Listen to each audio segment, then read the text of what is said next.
connais les séries télévisées. J'ai pas la télé, vieux.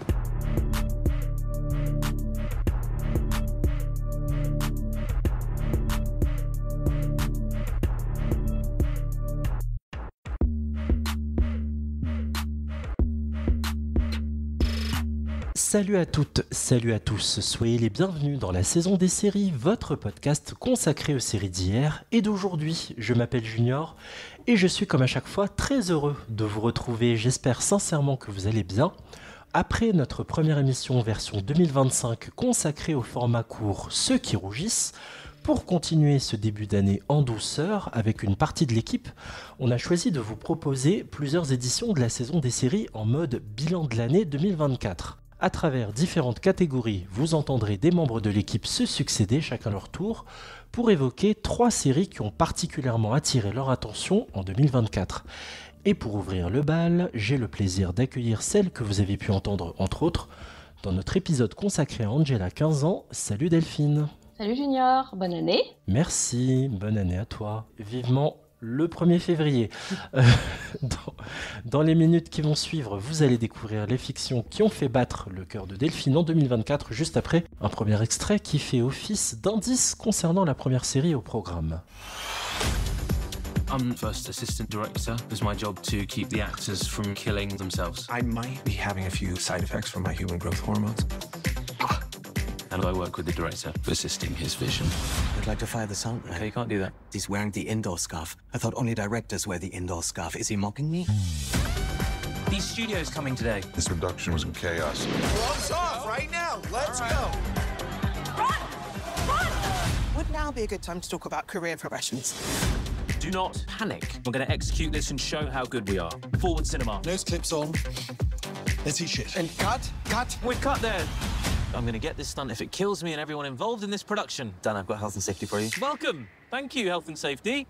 Onwards, with caution. Alors, avant d'entrer dans le vif du sujet, je vous explique le déroulement un peu particulier de ces bilans de l'année. Chaque chroniqueur, chroniqueuse va évoquer ses coups de cœur sériels de l'an dernier, à chaque fois à travers 3 catégories. La première, meilleure nouveauté de l'année 2024, il s'agit d'une série sortie entre le 1er janvier et le 31 décembre 2024. Par exemple, Black Doves, sorti en décembre dernier, ou encore Fallout, sorti en avril 2024. Sur Prime Video. Deuxième catégorie, meilleure nouvelle saison d'une série déjà existante. Par exemple, la 3e saison de Bridgerton est sortie en juin dernier. C'est un exemple. Ou encore, 3e et dernière catégorie, meilleure découverte sérielle, toutes décennies confondues. Comme son nom l'indique, c'est une série sortie avant 2024, qui peut dater des années 2020, 2010, 2000, 80, 90, peu importe.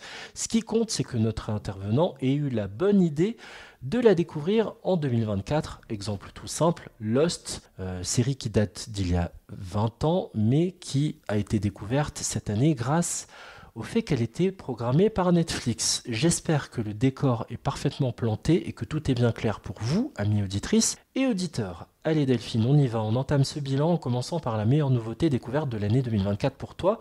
Et tu as choisi d'évoquer la série The Franchise, disponible sur la plateforme Max. Est-ce que tu peux nous la pitcher, s'il te plaît ? Tout à fait. Alors The Franchise, c'est l'histoire des coulisses d'une énième franchise d'un film de super-héros, de son équipe, de tout le chaos qui règne sur le tournage, et tout ça sur un ton vraiment satirique. Au casting, Himesh Patel, Daniel Brühl, Aya Cash, Jessica Hines, Loli Adefopé, Darren Goldstein et Richard Grant.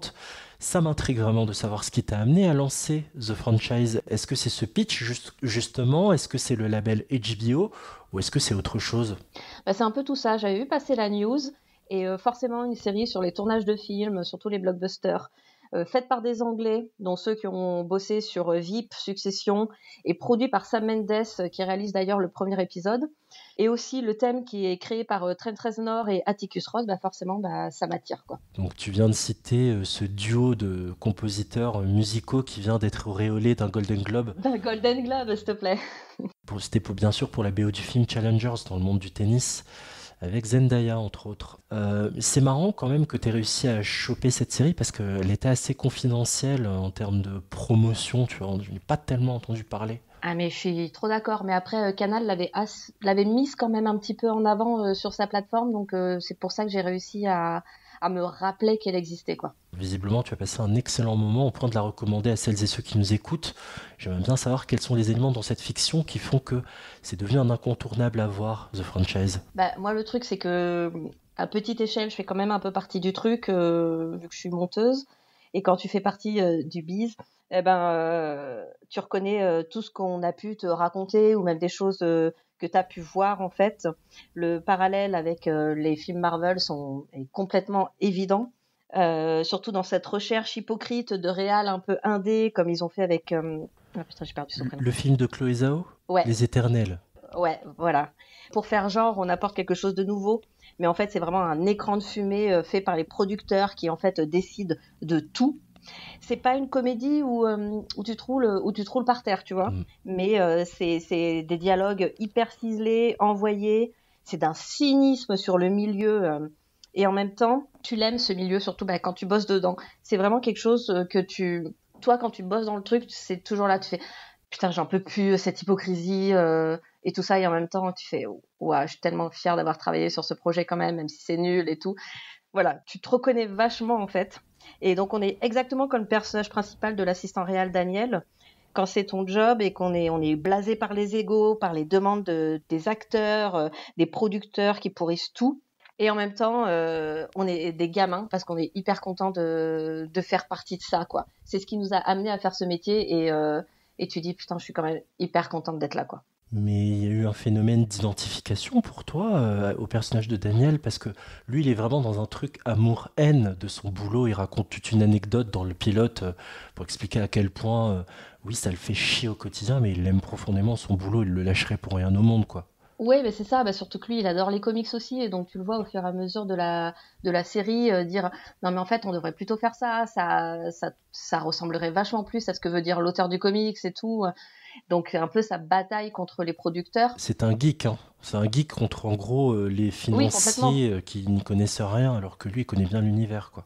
Oui, c'est ça. Et t'as posé la question tout à l'heure quand j'ai regardé. Oui, forcément tu t'identifies. Moi en plus c'est un boulot que je voulais faire aussi, assistante réalisateur, parce que t'es sur le terrain, t'essaies de gérer tous les problèmes, faut être un peu dur et tout, et trouver des solutions, et ça c'est quelque chose que j'aime beaucoup. Et ouais, donc je m'y retrouve vachement, et ça m'a vachement parlé en fait. Ouais. Est-ce que même si la série t'a enthousiasmé, t'as quand même des points négatifs à soulever? Oui, clairement je pense que c'est pas une série pour tout le monde. Certains vont penser que c'est pas très réaliste, même si c'est pas forcément le but d'une série d'être réaliste, que c'est hyper exagéré, que les acteurs ne sont pas autant assistés, que c'est pas des gros bébés, que les producteurs sont pas si indifférents et cyniques, qu'il n'y a pas autant de choses qui sont laissées au hasard, mais en fait c'est le cas. D'ailleurs, il y a plein d'interviews de personnes qui bossent sur les gros films comme ça, qui disaient qu'en fait c'est exactement ça, quoi. Et en vrai c'est ça qui fait rire, et c'est ça que moi j'ai trouvé vachement bien.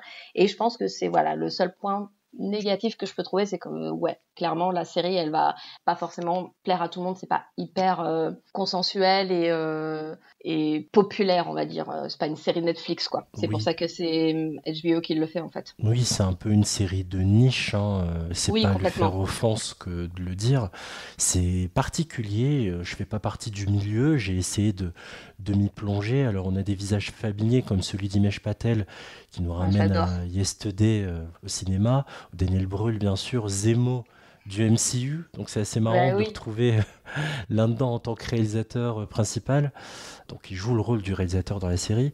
C'est mordant, c'est acide, on n'épargne personne. On tape quand même très fort sur les financeurs, hein, les producteurs. Ah non, mais les producteurs, mais en fait ils méritent que ça en vrai, hein, donc oui, il faut taper dessus, quoi. Ouais, ils prennent très cher, on les montre comme des espèces d'inspecteurs des travaux finis, qui ne lâchent rien, les jours de retard, les sous, vous nous coûtez cher, etc. C'est spécial. J'ai regardé quelques épisodes, j'ai pas vu l'intégralité. Je n'ai ni aimé ni détesté. Il y a des moments où j'arrive à être dedans, puis il y a des moments où je sors un peu en me disant bon, on a compris que ça va se barrer en sucette, on a compris que Daniel va se faire engueuler, l'assistant réalisateur. Il y a un petit côté, je ne compare pas, hein, je trouve que bien sûr The Franchise est largement au-dessus. Il y a un petit côté fiasco qu'on a pu voir aussi en 2024 avec Pierre Ninet. Ouais, mais alors beaucoup mieux écrit et évidemment. Franchement, ça. Qualitativement, c'est bien au-dessus, hein, la série HBO. Mais dans le côté désordre, dans le côté Oui. où les personnages sont dépassés, on retrouve un peu ça.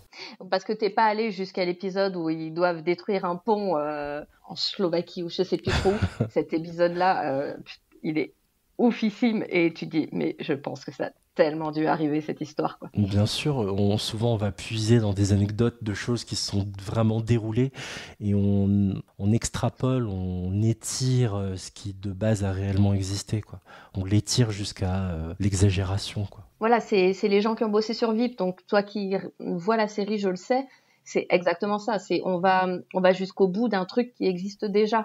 Et là, c'est exactement ça. Mais c'est ça qui est bien. Pour rappel, la série The Franchise est disponible sur la plateforme Max depuis octobre 2024. Une seule saison à son actif, car on vient récemment d'apprendre son annulation. L'annulation, j'ai dégoûté. Après, la série, en vrai, la saison 1, elle se suffit à elle-même. Hein. T'as une histoire, ça finit, on va au bout de la création de ce film. C'est pas grave en soi que ce soit fini là. Donc c'était The Franchise, je le rappelle, dispo sur Max. Ma sœur, j'ai des doutes. Je sais. Je ne sais pas si mes visions viennent vraiment de Dieu.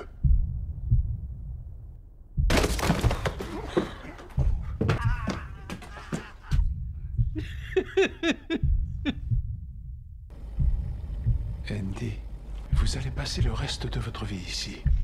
Andy, t'es là? Il faut que j'y aille. Quoi? Mais tu vas bien? Ouais, je t'aime. Salut. Oh mon Dieu, oh mon Dieu, oh mon Dieu. Mon nouveau site est toujours dans la nature. Il a été vendu au printemps dernier. C'était une transaction anonyme, on n'a pas de nom. Le dossier indique seulement une adresse professionnelle. Oh, ça alors? Mais qu'est-ce que tu fais ici? On poursuit ce bilan avec la meilleure nouvelle saison d'une série déjà en cours et tu as choisi d'évoquer la suite et la fin de Evil, ou Evil, qui a débarqué en mai 2024 sur Paramount+.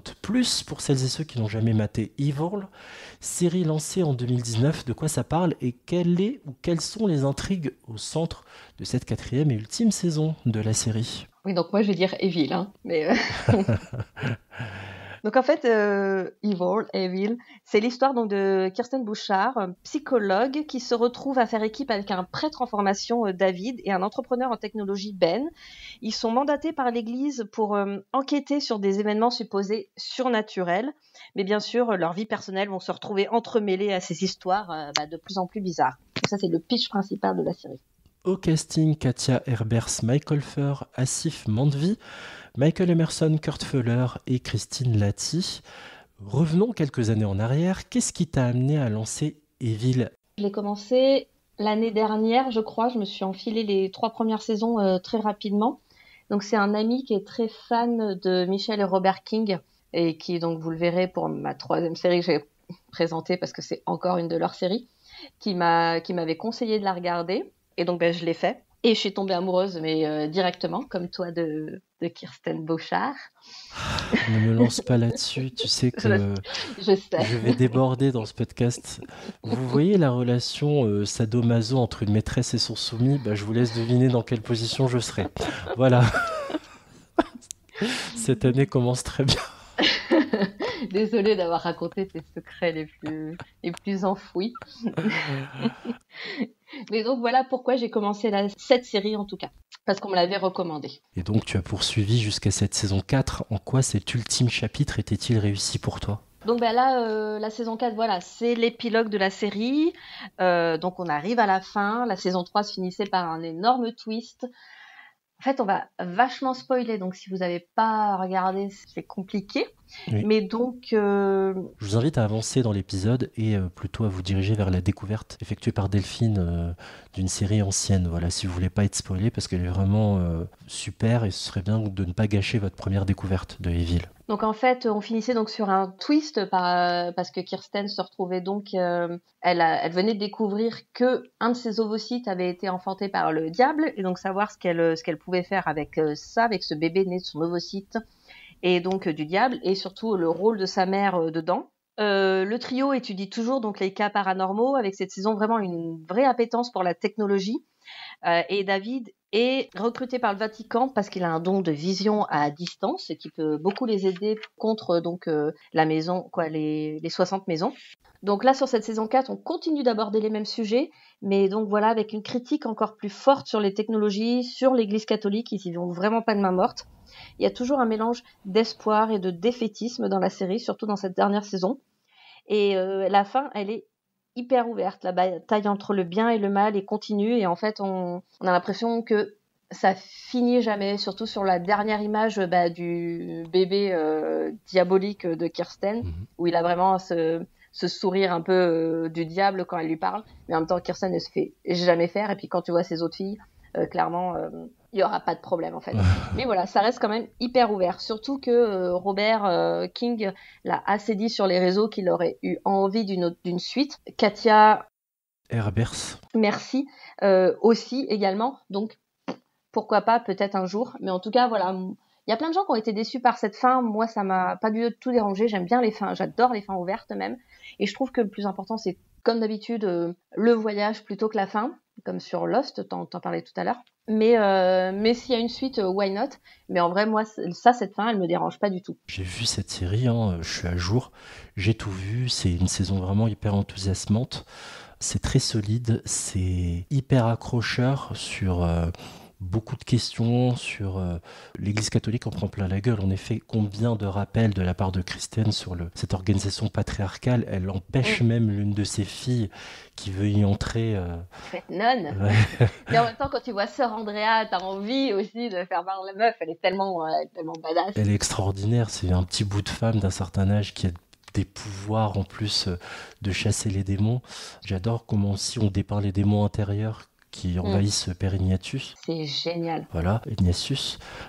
Comment éliminer aussi enfin Townsend, comment s'en débarrasser une bonne fois pour toutes. Bref, c'est un vrai régal. Franchement, j'ai beaucoup aimé et j'étais content de voir qu'il y avait 4 épisodes de plus d'ailleurs par rapport à d'habitude. Et on vous la recommande chaudement. Ça se regarde surtout en automne. Autour d'Halloween, c'est pas mal du tout comme petit rituel à adopter.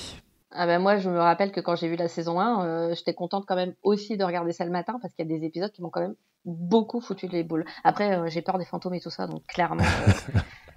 Quelle petite nature encore. Bon, est-ce que tu as malgré tout, on a dit plein de choses positives, mais est-ce que tu as malgré tout des choses un peu irritantes à relever dans cette saison 4 ? Moi non, mais je sais que voilà, comme je te l'ai dit, je pense que pas mal de personnes qui aiment pas la fin. Moi, j'aime bien les fins ouvertes, donc ça me va.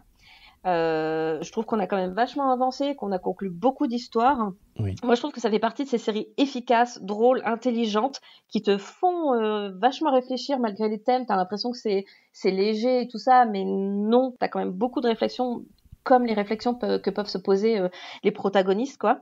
Donc, ils savent très bien faire ça, d'où la 3e série que j'ai choisie pour la suite. Très bien. Pour rappel, Evil ou Evil, c'est 4 saisons et 50 épisodes pour cette série américaine disponible sur la plateforme Paramount+. I'm resigning. To go where? Nowhere. I'm retiring. Congratulations, Diane. Maya, I'm retiring. You're starting out. Maya tells me what a great mentor you are. She's been rocking it at work. Doing my best, like you, Dad. Arrested Henry Rendell on suspicion of running a multi-billion-dollar Ponzi scheme. My retirement money, it's all gone? What do you propose? That I not leave. Unfortunately, I don't think that works for us. I'm gonna sue you for every single cent! Talk about the most hated person in America. I had a friend. She went through the same thing. Harden yourself. Ignore what people say. It's hard, but it ends. Eventually, everyone reveals himself. Alors, meilleure découverte sérielle, toutes décennies confondues, que tu as effectuée ces derniers mois, Delphine, c'est The Good Fight, série qui a été lancée en 2017. Pour celles et ceux qui n'ont jamais maté ce spin-off de la série The Good Wife, c'est quoi le pitch de cette fiction anciennement diffusée sur la CBS ? Donc ça, c'est pareil, c'est donc encore une autre série des King. C'est un spin-off de The Good Wife. Ça se passe 1 an après la fin de The Good Wife. Et Diane Lecart et Maya Rindell se retrouvent donc obligées de changer de firme à cause d'une escroquerie fiscale faite par le père de Maya. Elles se retrouvent donc dans le cabinet afro-américain Reddick, Bossman et Kalstadt. Et voilà, c'est 6 saisons, 60 épisodes. C'est à peu près une dizaine d'épisodes par saison et ça se regarde mais trop facilement et c'est hyper prenant quoi. Au casting, Christine Baranski, Rose Leslie, Sarah Steele, Audra McDonald, Michael Botman, Kush Jumbo, entre autres. Tu dis que tu adores Christine Baranski. Pour ceux qui ont du mal à situer, c'est la maman de Léonard dans The Big Bang Theory. Elle est dans Mamma Mia aussi sinon. Voilà. Qu'est-ce qui t'a amené à lancer The Good Fight en 2024 ? Eh ben comme Evil en fait, donc c'est un pote, c'est un ami donc qui me l'avait conseillé depuis très longtemps. J'avais pas regardé The Good Wife donc j'avais pas forcément envie de commencer celle-là. Grosse erreur de ma part. La série elle commence avec l'élection de Trump. Donc tu sais déjà, surtout quand tu connais les Kings, que ça va dépoter. Et en effet, la première saison elle est assez formelle. Mais chaque nouvelle saison est de mieux en mieux, avec de plus en plus d'ironie, de plus en plus satirique et de plus en plus d'humour. D'accord, je ne connais pas du tout en fait, et je me demande si c'est, une série juridique, procédurale. C'est des avocats, donc oui, c'est juridique, mais c'est fait avec... c'est pas comme Ali McBeal, c'est pas l'humour d'Ali McBeal, tu vois. C'est vachement plus, j'ai pas envie de dire intelligent parce que c'est hyper péjoratif pour Ali McBeal, mais c'est hyper incisif. Tu vois dans The Evil comment ils arrivent à toucher certains sujets, ben là ils le font vachement et Trump il s'en prend tellement plein la gueule et c'est jouissif à un point mais t'imagines même pas quoi. Qui sait, avec sa réélection, ça va peut-être leur donner envie de recommencer. Ouais. Tu vois, là où VIP s'était arrêté parce qu'il s'est dit on peut pas faire pire que l'élection de Trump, c'est déjà la blague ultime, et bah, eux, ils sont allés directement dedans et en fait, c'était une très bonne idée. En quoi cette série est d'après toi une réussite absolue ? C'est une série qui a vraiment un style. La première saison, il n'y a pas forcément autant d'humour. L'humour arrive vraiment au fur et à mesure des saisons, mais c'est quand même toujours un ton hyper satirique. Il y a des épisodes qui sont hyper forts et qui te font vachement réfléchir. Genre dans la saison 4, il y a un épisode où Diane se réveille et en fait, c'est pas Trump qui a gagné, c'est Hillary. Et il nous montre ce que les États-Unis auraient pu être de leur point de vue si c'était passé. Et en fait, c'est hyper intéressant parce que ils pensent que si Hillary était passée, il n'y aurait pas eu de mouvement MeToo. Et donc, en fait, il y a quelqu'un qui arrive et Weinstein voudrait faire partie de ce cabinet. Et en fait, elle a dit, mais c'est pas possible, en fait, c'est un gros agresseur. Parce qu'elle se rappelle de ce que c'est quand Trump est passé. Oui. Elle dit, mais non, c'est un gros agresseur sexuel. Ah, mais non, n'importe quoi, c'est un super producteur, il faut absolument qu'on l'ait dans nos clients et tout. Et en fait, il y a un truc comme quoi, il y avait quand même des petites voix qui se lançaient contre lui. Non, mais ça va faire de l'ombre à tout ce que les femmes ont pu faire si on prend parti pour elles à la place de lui et tout. C'est hyper bien pensé, hyper réfléchi, ça te fait vachement réfléchir à ça, comme quoi, voilà, la seule chose intéressante qui a pu sortir finalement de ce premier mandat de Trump, c'était le mouvement MeToo, et quand tu vois tout ce qui découle de ça, mais clairement, c'est trop bien. Et à partir de la saison 3, il y a même des sortes de petits dessins animés qui nous expliquent des termes juridiques, des actions, et les films sont hyper trash, et pas du tout langue de bois. Il y a même une fois où ils voulaient faire quelque chose sur la censure en Chine, et la chaîne leur a dit non, c'est pas trop bien, et donc ils ont même fait un carton genre on voulait faire un petit dessin animé sur la censure en Chine, mais la chaîne n'a pas accepté. Donc tu vois, ça va jusque là. Et il y a un épisode, le dernier épisode de la saison 4 qui est super, c'est sur Epstein, et donc on cherche à savoir qui l'a tué, ou si est-ce que c'est un meurtre ou est-ce que c'est un suicide. C'est un épisode qui est un peu fait comme Citizen Kane, donc jusqu'à même à un moment donné ils vont dans une sorte de gros Xanadu où il y a même une luge pour rappeler donc la fin de Citizen Kane, et le plan final, mais il est hilarant quoi. Voilà, cette série elle est géniale. C'est drôle dans tout ce que tu évoques parce que ça répond aussi de façon anticipée à ma question suivante, c'est est-ce qu'il y a des choses, quand tu évoques finalement le côté dystopique de la série, que je me demandais s'il y a des choses qui ont mal vieilli ou vraiment ne t'ont pas plu alors que la série n'est pas si lointaine en fait. Même si dans l'ensemble tu as adhéré à ce Good Fight, est-ce qu'il y a des choses qui auraient mal vieilli, qui sont un peu plus discutables aujourd'hui en 2025 ? Alors pas du tout, étant donné que en fait c'est hyper, on va dire, politiquement correct quand même aussi, parce qu'on part donc de ce cabinet afro-américain, donc eux-mêmes déjà se posent toutes les questions du politiquement correct. Genre on engage une associée qui va être blanche, et donc à chaque fois qu'il y a quelque chose qui pose problème, c'est finalement les personnages de la série qui posent la problématique en fait, et ils y répondent dans l'épisode. Donc la seule chose un peu que je pourrais dire de peut-être négatif, et en fait je te le mets vraiment entre gros guillemets, c'est que je trouve que ça met une saison en fait à trouver son ton. La première saison reste quand même hyper prenante. Tout ce truc, en fait, où la fille, est-ce que son père l'a trahi? Est-ce que vraiment il lui ment? Sa mère, machin et tout ça. En fait, ça reste quand même hyper prenant. On dirait du soap, dit comme ça. Hein. Ouais, mais non. D'accord. C'est pas soap, pourquoi? Mais parce que c'est pas... le soap, je trouve que c'est quand même hyper... Cucu. Ouais, et pas réaliste et tout ça, alors que là, je trouve que tout est quand même très très réaliste, très ancré dans la réalité. C'est des événements qui se passent vraiment. À chaque fois, on parle vraiment de choses qui se sont... Il y a George Floyd, il y a tout ça, et à chaque fois, on réagit sur tout ça à l'époque. Oui, je vois l'image de Brooklyn Nine-Nine qui a dû réadapter sa façon de fonctionner suite à la mort de George Floyd. Oui. Mais je trouve que c'est une super série. Comme toutes les séries qui font, moi j'en suis à quasi la fin de la saison 5, il me reste plus qu'une saison et je suis trop triste, j'ai pas du tout envie de la finir, la saison 6, étant donné qu'ils ne font que aller vers le mieux à chaque fois. Donc je pense que le final va être juste épatant, quoi. En tout cas, ça a l'air d'être une série extrêmement riche, ça s'appelle The Good Fight, c'est 6 saisons et vous pouvez la découvrir gratuitement sur la plateforme M6+.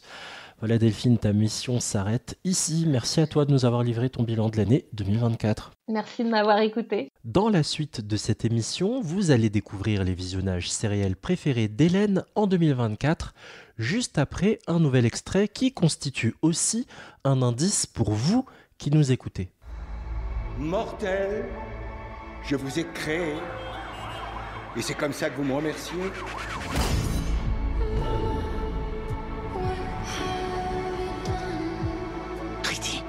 On est destinés à être réunis. Aujourd'hui, tu le feras. Je ferai quoi? Tu le quitteras. Il ne faut pas hésiter à mettre le paquet sur la destruction.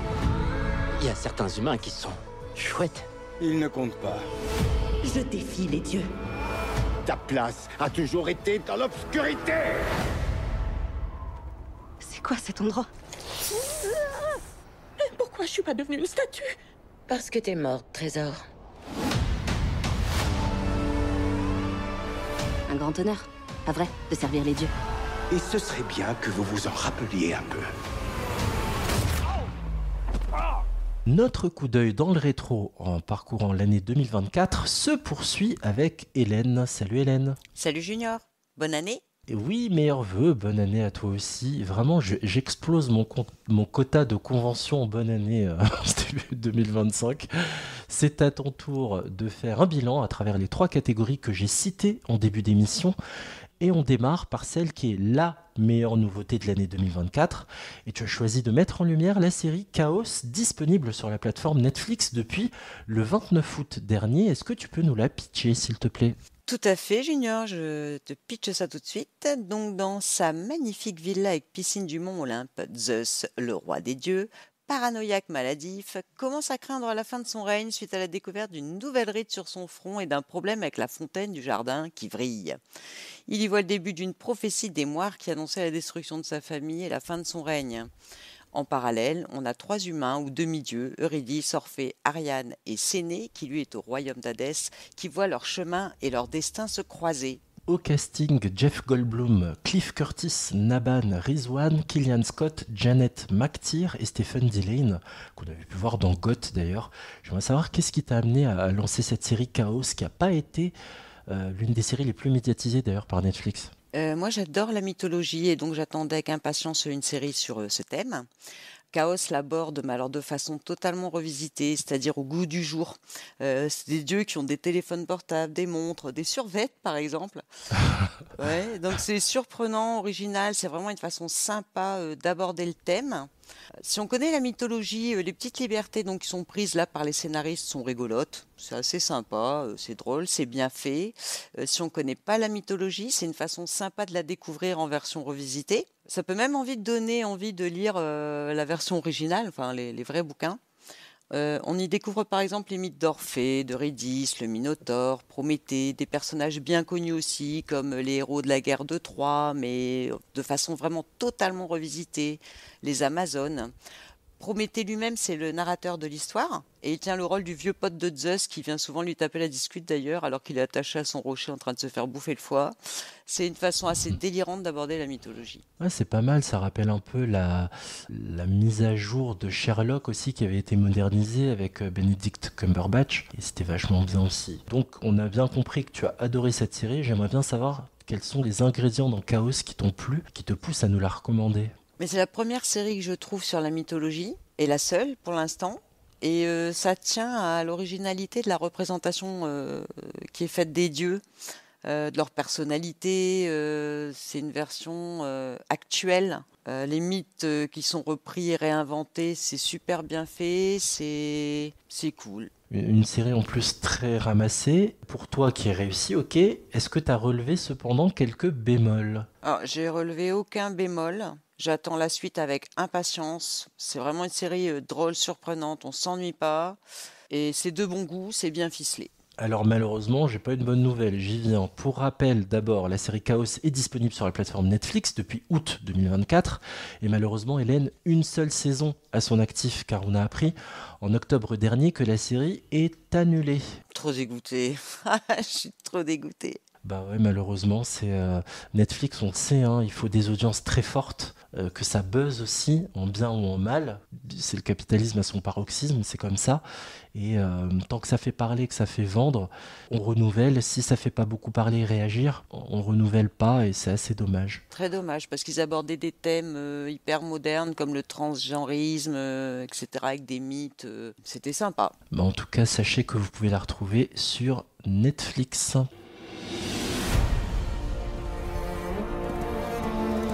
There's unrest in the streets if you haven't noticed.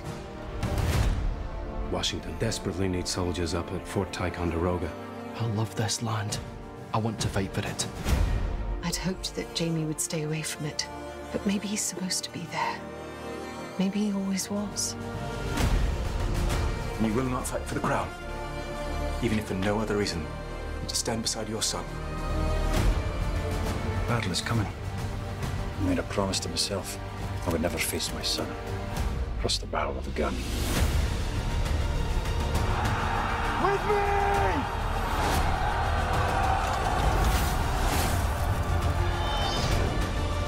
Blood of my blood, bone of my bone.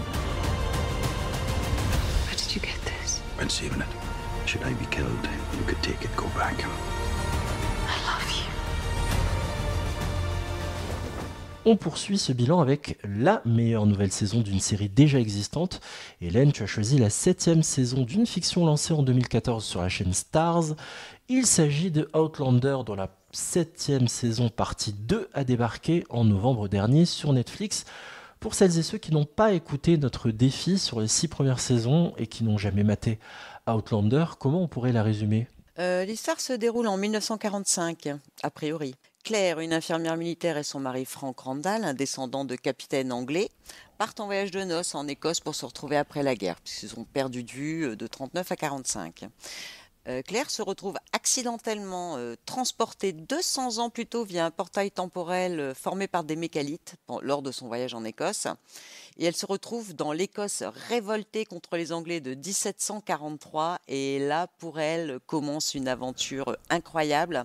Elle rencontre même l'ancêtre de son mari, le capitaine Jack Randall, qui est un scélérat, et un superbe Highlander écossais rebelle, Jamie Fraser. C'est là que commencent leurs aventures ponctuées de voyages dans le temps, et c'est formidable avec des personnages et des paysages magnifiques. Oui, quand vous ne devez pas vous taper les 6 saisons sous la contrainte. Au casting, Catriona Balfe et Sam Egan, Sophie Skelton, Richard Rankin et Charles Van der Vaart, entre autres. Revenons quelques années en arrière. Tu l'as découverte à quel moment et qu'est-ce qui t'a amené à lancer Outlander à cette période-là ? Alors, j'adore les séries historiques. Je l'ai découverte à sa sortie en 2016. En plus, j'adore les séries de science-fiction. Et cette série, elle cumule les deux paramètres que j'affectionne le plus. Donc l'histoire, en l'occurrence l'histoire de l'Écosse, l'histoire de l'Angleterre. J'ai déjà regardé plein de séries historiques sur l'Écosse et l'Angleterre. L'histoire des États-Unis aussi, en dernière saison, là, et même à partir de la moitié des saisons, on la découvre. Et aussi la science-fiction, puisqu'il y a quand même un portail temporel. C'est l'originalité de la série. Et puis surtout, alors, ce qui fait l'unanimité, c'est l'alchimie entre les 2 acteurs principaux de cette série, qui est totalement incroyable et qui amène énormément à la série, qui n'aurait peut-être pas été aussi réussie sans ces 2 acteurs. Les paysages de l'Écosse, en plus, c'est magnifique pour les gens qui aiment voyager aussi visuellement. L'histoire de l'Écosse. Bref, tout est fait pour que cette série accroche directement ses téléspectateurs, sauf toi, Junior. Oui, moi, c'était une relation plus compliquée. Après, j'ai relevé aussi beaucoup de très belles choses. En effet, la relation Claire-Jamie en fait partie. Il y a des très belles saisons également. J'en souvenir la 1, 4 et 5 que j'avais beaucoup aimé. Après, c'est compliqué de tenir la distance quand vous passez la 6. Visiblement, le niveau s'améliore en 7e. Tu vas nous le raconter, ça, Hélène. Donc, tu as poursuivi d'ailleurs jusqu'à cette demi-saison qu'il a fallu attendre quand même 1 an pour la voir. Pourquoi tu nous incites, nous, auditeurs et auditrices, à la lancer ? Parce que effectivement, comme tu le dis, à un moment, la série s'essouffle un peu, mais en saison 7, on a retrouvé une certaine dynamique avec un événement que je ne vais pas spoiler, mais la famille est séparée temporellement. Donc ça crée une nouvelle dynamique dans la série, des nouveaux événements, et on est là dans un moment où on voyage, mais de façon totalement inattendue et pas du tout dans le temps dans lequel on pensait qu'on voyagerait dans cette nouvelle saison. Et c'est super intéressant, surprenant, et on attaque aussi l'histoire de l'indépendance des États-Unis. Donc pour les amateurs d'histoire, ça reprend un peu de rythme. Alors, là, mon passage préféré, est-ce qu'il y a quand même des choses négatives à relever ? Tu t'es dit, ouais, d'accord, elle est mieux cette saison, mais il y a quand même quelque chose dont je me serais bien passé. Bon, c'est pas la première fois que je recommande Outlander, donc évidemment, j'adore cette série et dès qu'il y a une nouvelle saison, j'ai hâte de la voir. Donc je suis fan, je ne vais pas pouvoir te donner beaucoup d'éléments négatifs. Je trouve qu'au contraire, cette nouvelle saison, il y a énormément de rebondissements et beaucoup de voyages et on ne s'attend pas du tout à ce qui se passe. C'est beaucoup plus inattendu que les saisons précédentes et c'est pour ça que je la recommande en nouvelle saison d'une série plus ancienne. Alors, les points négatifs, j'ai déjà signalé dans les émissions qu'on avait faites, le défi, que certains arcs narratifs me saoulaient et m'ennuyaient profondément. Et on ne reviendra pas sur cet arc narratif qui est toujours le même d'ailleurs et qui m'ennuie toujours aussi profondément. Mais j'ai cru maintenant dépister la raison pour laquelle... Tu peux donner l'exemple, hein ? En fait, c'est Sophie Skelton, la fille de Claire et Jamie. En fait, seule, je ne la supporte pas. Et quand elle est en couple, l'arc narratif de son couple me saoulait. Mais en fait, je me rends compte que c'est elle. Et c'est pas du tout son mari, parce que dans cette nouvelle saison, ils sont séparés tous les deux. Tu vois, il y a 3 temporalités, en fait, clairement, dans cette saison, ce qui est nouveau d'ailleurs. Et la temporalité, en fait, c'est elle, je ne la supporte pas. Donc voilà, c'est toujours le même point négatif. Et il va y avoir un spin-off qui va sortir sur une nouvelle temporalité encore. Et ce sera sur les parents de Jamie, donc on remonte encore, tu vois. Ok, quelle drôle d'idée d'avoir focalisé sur la fille de Claire et Jamie, alors qu'on sait qu'elle cristallise quand même un certain niveau d'agacement. Ah oui. C'est un peu difficile à comprendre ce choix. Mais non, c'est en fait cet arc narratif m'a toujours saoulée. Et je pensais que c'était le couple qui n'allait pas ensemble, on en a déjà parlé. Je trouvais que le couple était mal assorti, je sais pas, il y a quelque chose qui collait pas. Dans cette nouvelle saison, ils sont pas tous les deux sur le même arc narratif, et j'ai compris que c'est elle en fait. Je ne sais pas, je sais pas pourquoi, et pourtant j'ai rien à reprocher à l'actrice, mais c'est elle en fait, elle m'insupporte. En tout cas, j'ai oublié d'ailleurs juste de te poser une question, Hélène, pour rappeler, plusieurs rappels. Outlander, c'est l'adaptation d'un livre, celui de Diana Gabaldon. Toi, tu fais partie des gens qui l'ont lu ou pas, juste pour bien situer nos amis qui écoutent Non, je préfère attendre que la dernière saison, qui est la prochaine, la saison 8, soit sortie et finie pour commencer les bouquins. Je ne le ferai pas en même temps parce que j'ai eu le tort de le faire pour Game of Thrones. Et c'est très perturbant quand c'est pas exactement la même chose. Et second rappel, Outlander, c'est 7 saisons et 91 épisodes. Cette série américaine est donc disponible sur la plateforme Netflix. Hélène, on va conclure ton bilan avec ta découverte d'une série plus ancienne qui a marqué ton année 2024, juste après un nouvel extrait / indice. Damn, it's cold. Should have taken that desk job in Miami. See if we can get your frozen ass back to Norfolk. Good afternoon, Nathan James. This is the captain. After 4 very challenging months at Radio Silence, we're going home.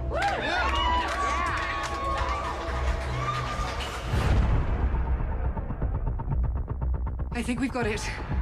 The hell is that woman doing? CEO wants you back on the ship. You've got to be kidding me. 5 unknown aircraft approaching range 24 nautical miles. All hands man your battle station.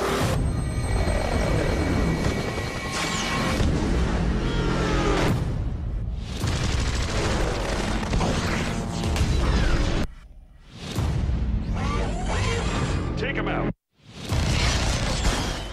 La meilleure découverte sérielle toute décennie confondue faite ces derniers mois, c'est The Last Ship pour toi, et série lancée en 2017 sur la chaîne TNT. Pour celles et ceux qui n'ont jamais vu The Last Ship, c'est quoi le pitch de cette fiction qui est également passée en France sur M6 ? Cette série se passe sur un destroyer américain. Alors qu'ils ont passé donc plusieurs mois en Arctique pour une mission ultra secrète, l'équipage du destroyer, l'USS Nathan James, découvre que pendant leur silence radio de plusieurs mois, une épidémie a tué 90% de la population mondiale. Ils font partie des derniers survivants de l'humanité.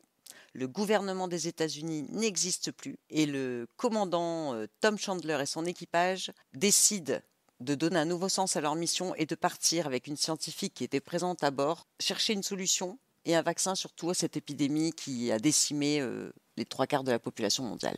Une scientifique / bombasse, évidemment. Oui, enfin, un commandant Tom Chandler / bombasse aussi. Je dirai les méchancetés après. J'allais tailler la série, mais j'y viens. Au casting, Eric Dane, Rona Mitra, Adam Baldwin, Travis Van Winkle et Marissa Neithling. Hélène, qu'est-ce qui t'a amené à lancer The Last Ship 10 ans après ? Comment tu es tombée dessus ? J'avoue, je suis tombée dessus par hasard. J'ai eu un creux, sûrement, dans mes séries à suivre où il n'y a pas eu grand-chose de super sympa qui s'est présenté. Je suis tombée par hasard sur The Last Ship et donc j'ai lancé la série. Je ne m'attendais pas du tout à ce que j'ai vu. Ça m'a interpellée, je ne m'attendais pas du tout à un thème post-apocalyptique et j'adore ce genre de thème puisque je suis fan de The Walking Dead. Un de mes films préférés, c'est Je suis une légende, ainsi que World War Z, etc. Toutes les séries post-apocalyptiques, j'adore. Donc je ne m'attendais pas du tout à ça en regardant The Last Ship. J'étais agréablement surprise et ça m'a incité à enchaîner les épisodes et les saisons. Ça m'a vraiment bien plu. J'ai trouvé qu'en plus, avec Eric Dane, ça ne gâchait rien, puisque je l'avais vu dans Grey's Anatomy et j'étais tellement ravie de couper le son juste de le regarder quand l'épisode était un peu nul que, tu vois, ça m'a aidé à tenir. Le fameux Docteur Glamour, pour ceux qui cherchent, qui sait. Non, je plaisante, j'ai jamais coupé le son pour regarder Eric Dane. C'est super sympa, c'est sur un destroyer américain, il y a des super images de bataille navale, très sympa. Je recommande quand on s'ennuie, on peut regarder The Last Ship, il y a 5 saisons et ça occupe. En quoi The Last Ship est, d'après toi, une réussite absolue, donc est-ce que tu peux nous en dire plus là-dessus ? Alors, c'est une réussite puisque visuellement, c'est très très bien tourné. Il n'y a pas de temps mort, vraiment, puisqu'il y a énormément de rebondissements. Surtout qu'avec 5 saisons, ça part par moments même un peu dans tous les sens. J'ai quand même trouvé ça sympa du début jusqu'à la fin. Et il y a beaucoup de cliffhangers en fin de saison qui t'incitent à avoir envie de regarder la suivante. Il y a beaucoup de rebondissements, des morts inattendues et donc tous les ingrédients qui font qu'une série peut durer plusieurs saisons. Même mieux que The Walking Dead où franchement je me suis ennuyée à un moment donné, là pas du tout. Donc c'est bien tourné, il y a du suspense, c'est pour ça que je la recommande et c'est un bon moment qu'on passe en regardant cette série. Pas trop d'éléments négatifs à relever dans cette fiction ? C'est toujours pareil, moi je me lasse souvent de certains arcs narratifs et là il y en a certains qui m'ont un peu saoulée, comme je pensais quand même que le commandant tomberait amoureux, tu vois, pour briser un peu la carapace de cet homme de fer. Un peu d'humanité dans ce monde de brutes. Oui, je sais pas, une scène un peu tendre. Alors non, c'est vraiment de la guerre et du combat. Hein. C'est donc bon, non, voilà, il y a pas eu les rebondissements, certains rebondissements que j'espérais. C'était un peu frustrant par moment, mais du coup, ça te permet d'attendre la saison suivante en te disant ouais, ça y est, là, ils vont conclure et puis non. Ça me rappelle en fait le fait que, pour prolonger ce que tu dis, le côté bourrin de la série, c'est justement ce qui m'avait pas plu à l'époque. Je l'avais regardé quand c'était anciennement diffusé sur M6. J'avais même profité du streaming illégal, du téléchargement illégal, c'est pas bien, mais pour voir la série plus vite que le rythme d'M6, et ça m'avait vraiment pas plu. J'y suis allé justement parce qu'il y avait un visage familier, Eric Dane, Rona Mitra, voilà, qui avait donné sa silhouette à Tomb Raider, voilà, ça parlera à tout le monde, mais j'ai pas accroché, j'ai arrêté genre au bout de 6 ou 7 épisodes. Ah bon ? Donc ça m'avait pas plu, quoi. Le côté destroyer, le côté battleship, ça m'avait pas parlé. Moi, c'est ça que j'adore, c'était le côté justement bateau de combat. Ils affrontent un moment un sous-marin russe, enfin, c'est génial, quoi. Enfin, des trucs super sympas. La fameuse guerre froide. Moi, j'ai trouvé que c'était pas super subtil, un peu bourrin, mais ça fait du bien, des séries comme ça. Moi, j'aime bien, mais j'ai pas aimé sur ce style-là, dans tout ce qui était en termes de bataille navale. Mais faites-vous votre propre idée.